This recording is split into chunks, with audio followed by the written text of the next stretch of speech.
Let's go now to Vlad Volodarski. He is President and CEO of Chartwell Retirement Residences. He joins us now. There's no question that long-term facilities have been facing some of the greatest challenges over the course of the pandemic. This company reported results about a week ago, and we're going to talk right now to the CEO. Vlad, thanks a lot for joining us. One of the companies in your sector, one of the other companies in the sector, Sienna, has reported today that its case count as of 2 days ago in terms of the COVID virus was 0. What's the latest case count figure in Chartwell residences? Morning, Paul. We have 2 residences now that are in the official outbreak, which has 1 or more residents or staff who tested positive with COVID-19. So 2 residences out of almost 200 that we operate. Your company has undertaken a program of essentially listening to its residents and staff on how Chartwell can adapt to the very difficult conditions of the pandemic. It's called Listening to Serve You Better. Why don't you tell us a bit about that and what kind of feedback you've received so far? Sure. So this is a broader program in addition to our internal review of our practices and policies and changes that we need to make those based on our experiences during COVID-19. We also decided to reach out to our residents, families, and our employees, both through online survey, and I in person did 12 virtual sessions with residents and families to talk to them about their experiences during the pandemic and things that they think we did well and things that we could do differently. The overwhelming response that I received from my sessions was twofold. First, they appreciated tremendously the exceptional efforts of our staff across the country and how they selflessly worked in their homes and helped residents to stay safe and helped each other through this pandemic. The second, people appreciated the speed of the response that Chartwell put in place in the early days of the pandemic, be it through the recruitment campaigns, implementing the precautionary measures that were required to put in place, and in some cases exceeding public health recommendations with respect to, as an example, wearing masks at all of our properties before they became mandatory. And that certainly helped us to stave off the impact of the COVID in some of our residences. In terms of the things that we could do differently, there's a list of suggestions that people put in place, particularly in the areas of dining services and programs that people felt that we could do more of during the pandemic or outbreaks and isolations to help people to stay active. And we're certainly considering these very seriously going forward. The leasing activity was down sharply in the period that would be expected, obviously, given the conditions. The company reported that same property retirement leasing activity, so it's on an apples-to-apples basis with last year, was 70% of what it was a year earlier in July of 2019. When do you expect leasing activity to pick up again? Well, 70% is already a market improvement for what it was during the height of the pandemic. So we've just started opening our properties and conducting personalized tours for our prospective residents. Those are allowed now in all provinces that we operate in except for Alberta. And so this is early days. We do think that there is a pent-up demand in the system of people who needed our services but couldn't move to live with us for the last now almost 6 months.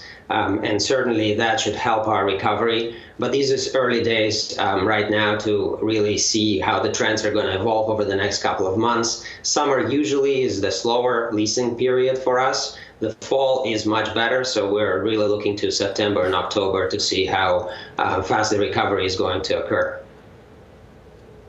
Earlier today, we spoke with an analyst who covers the sector. He was speaking. We asked him about the long-term care sector, and I know that's a relatively small part of Chartwell's business. You can explain that to us in a moment. But here's what he had to say about the changes that are likely coming to long-term care and what it may mean to the financials of companies that are large long-term care operators. This is Brendan Abrams. He's an analyst at Canaccord Genuity. We think that going forward, the cost profile is going to increase. Margins are going to compress. It's going to be a less profitable business to operate. That's Brendan Abrams of Canaccord Genuity predicting that long-term care will become a significantly less profitable business because of changes that companies are going to be forced to make because of the experience of the pandemic. Do you agree, first of all? Yeah, so first I want to indicate, as Paul, you mentioned, long-term care in Ontario represents about 10% of our overall business. We really are a retirement company first and foremost. Now, in long-term care in Ontario in particular, we have a tremendous depth of expertise and experience. Our senior management team have been in the business, and our former CEO, the board members, have been in business for decades now, and we certainly are very much involved in what's happening in the Ontario long-term care sector. I do think that the new regulations will certainly improve the service delivery to our residents. They will probably add additional staffing. All of these changes will have to come with additional funding because the profitability of the long-term care sectors, nobody's making profit on service and care delivery to our residents.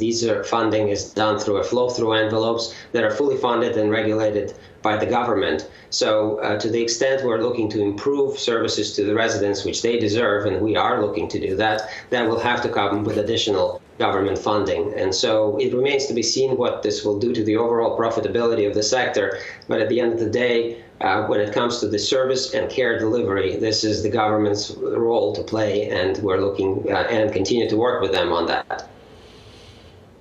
Chartwell spent $7 million in its most recent quarter on what it calls unfunded. You've just spoken about funding. As many viewers know, this industry receives significant funding from provincial governments. $7 million of unfunded pandemic-related costs. What did you spend that money on? So this overall spend was a lot larger. There was specific government funding related to COVID-related expenses in all of the Canadian provinces. We received funding both to improve compensation to our frontline employees and also to pay for some of the COVID-related expenses. And these expenses include additional staffing to implement all the necessary precautionary procedures in the homes, like screening, additional cleaning, etc., modified dining arrangements, modified activity programs that we had. All of these would require additional staffing hours that we all put in place, additional cost of personal protective equipment, additional cost of supplies to make sure that we're disinfecting surfaces and areas properly. So all these additional costs amounted to a much larger number than $7 million. $7 million is what was not funded by the government that Chartwell incurred over and above of the funding. Last question, what has happened to your staffing levels over the past quarter or so?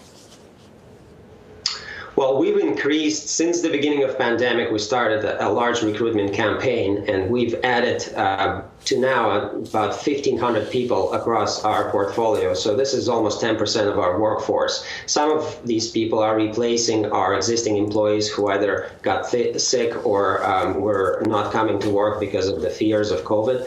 And some of them were additional staffing that were required to implement all these additional procedures. So this is where our staffing levels are at the present time. Vlad Volodarski, CEO of Chartwell Retirement Residences, thank you very much for joining us today.